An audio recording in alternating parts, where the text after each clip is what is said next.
बातमी पुण्यातून हिंजवडीतील लक्ष्मी चौकात अतिक्रमण काढण्यास सुरुवात झाली। अतिक्रमण हटवण्यास आता विरोध करणाऱ्यांना अजित पवारांनी इशारा दिला होता। नोटीस दिल्यानंतर व्यापाऱ्यांनी स्वतःहून दुकानाची जागा मोकळी केली। याचा आढावा घेतला आमच्या प्रतिनिधीने। रविवारी उपमुख्यमंत्री अजित पवार यांनी हिंजवडीमध्ये पाहणी केली। कुठं जास्त प्रमाणात वाहतूक कोंडी होती त्या देखील चौकाची पाहणी केली। त्याच चौकात आपण आहोत आता।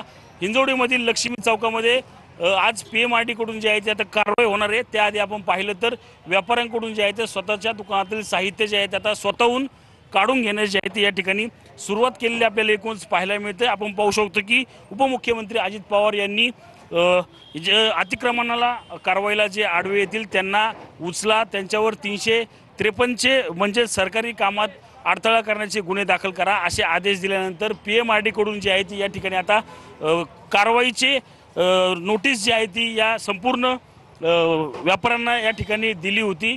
कुठल्याही प्रकारची नुकसान जे आहे ते होऊ नये यासाठी या ठिकाणी हे दुकानदार जे आहेत ते आता स्वतः आपलं संपूर्ण साहित्य जे आहे ते काढताना आपल्याला एकूणच पाहायला मिळतं। आपण पाहू शकतो की पोलीस देखील या ठिकाणी दाखल झालेले आहेत।